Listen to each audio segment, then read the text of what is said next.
సజీవ వాహిని ఇది సత్య ప్రకాశిని.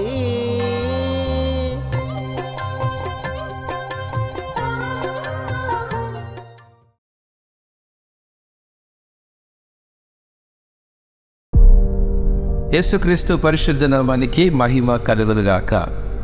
40 శిలువ సాక్షులు అనే మన పాఠ్యభాగంలో మరి యొక్క పాఠ్యభాగము శిష్యునిగా అర్హతను సంపాదించుకున్నటువంటి హతసాక్షి అయిన మత్తీయ గురించి అధ్యయనం చేద్దాం.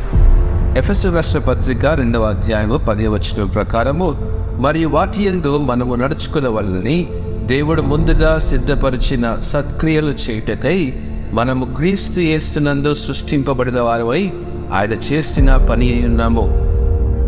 మత్తీయ కొత్త నిబంధనలో స్థిరత్వం, దేవుని ప్రణాళికలపై ఆధారపడడం మరియు దేవుని పిలుపుకు లోబడే స్వభావాన్ని వ్యక్తపరుస్తాడు. అపోస్తల కార్యాల ప్రకారం యూదా ఇస్కరియోతు అనంతరం యేసు శిష్యులలో ఖాళీగా ఉన్న స్థానాన్ని భర్తీ చేయడానికి మత్తీయ ఎంపిక చేయబడ్డాడు. బాప్తిస్మం ఇచ్చి యోహాను చేత బాప్తిస్మము పొందినప్పటికీ ఆ యొక్క దినాల్లో యేసుతో పాటు నడిచి అతని పునరుద్ధాన్ని కూడా చూసి శిష్యునిగా అర్హతను సంపాదించుకున్నాడు.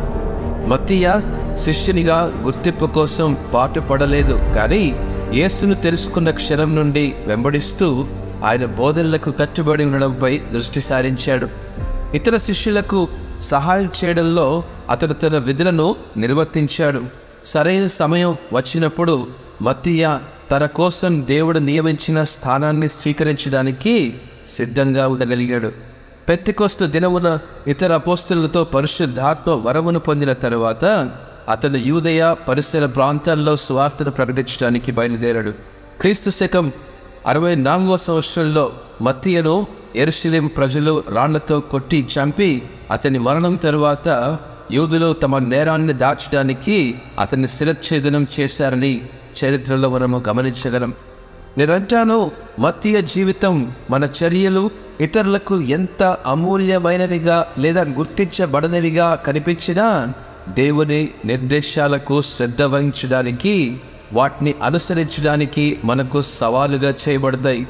దేవుడు మన ప్రయత్నాలను గుర్తించి వాటిని తన జ్ఞానయుక్తమైన ప్రయోజనాల కోసం ఉపయోగిస్తాడని తెలుసుకొని ఆయన మనకు అప్పగించినటువంటి ఏ సామర్థ్యంలోనైనా శ్రద్ధగా సేవ చేయమని మత్తీయ వలె సిద్ధ మనసు కలిగి ఉండాలి. మత్తీయ అపోస్తలునిగా ఎంపిక చేయడంలో దేవుని సమయం ఖచ్చితమైనదని గ్రహించగలం. అతను ఎంపిక చేయబడక ముందు అంతగా ప్రసిద్ధి చెందినప్పటికీ దేవుడు అతన్ని తగిన సమయంలో నియమించబడడానికి తీర్చిదిద్దాడు. అదేవిధంగా దేవుడు మనల్ని కూడా ముఖ్యమైన పాత్రలుగా, పరిచర్య సాధనాలుగా సంసిద్ధం చేస్తున్నాడు. ఆయన మనల్ని ఎన్నుకోవాలంటే మన విశ్వాసంలో ఓపికను, విశ్వసనీయతలో విధేయతను కనబర్చేటువంటి వారంగా ఉండాలి.